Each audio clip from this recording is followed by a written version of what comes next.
హైదరాబాద్ ఈ పేరు వినగానే మీ కళ్ళకి ఏం కనిపిస్తోంది? ఆకాశాన్ని తాకే హైటెక్ సిటీ బిల్డింగ్లా, లేక ఐటీ కారిడార్స్ లో పరిగెత్తే కార్లా?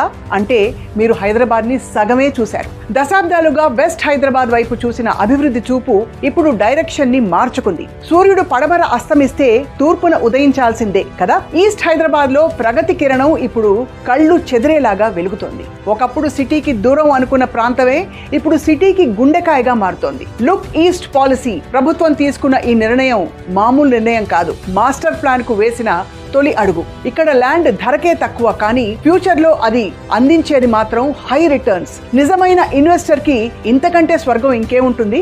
ఇప్పుడు ఈ రీజనల్ రింగ్ రోడ్ 340 కిలోమీటర్ల మహావలయం. తూర్పు హైదరాబాద్ కు ఒక మణిహారం. చౌటుప్పల్, ఇబ్రహీంపట్నం ఇవి ఇకపై ఊర్లు కావు, గ్లోబల్ లాజిస్టిక్స్ హబ్స్. ఒక పక్క అదానీ గ్రూప్ డ్రై పోర్ట్, మరో పక్క పోచారం ఐటీ కారిడార్ లో ఇన్ఫోసిస్ వంటి దిగ్గజాలు. ఇక్కడ ఐటీ మాత్రమే కాదు, తయారీ రంగం కూడా తోడైంది. దీన్నే హైబ్రిడ్ ఎకానమీ అంటారు. వెస్ట్ హైదరాబాద్ ఐటీతో నిలబడితే మన ఈస్ట్ హైదరాబాద్ ఐటీతో పాటు పరిశ్రమలతో కలిపి 2 కాళ్లపై పరిగెడుతోంది. ప్రపంచ పర్యాటకులను రప్పించే రామోజీ ఫిల్మ్ సిటీ, మన నేతన్నల ఖ్యాతిని నిలబెట్టిన పోచంపల్లి అన్నీ ఇక్కడే ఉన్నాయి. వినోదం, విజ్ఞానం, ఆధ్యాత్మికం ఈ 3 కలిసిన త్రివేణి సంగమమే ఈస్ట్ హైదరాబాద్. హైదరాబాద్ మహానగరంలో కింగ్ మేకర్ ఈస్ట్ హైదరాబాద్. ఇక్కడ కొనే ప్రతి గజం స్థలం రేపటి బంగారు గని.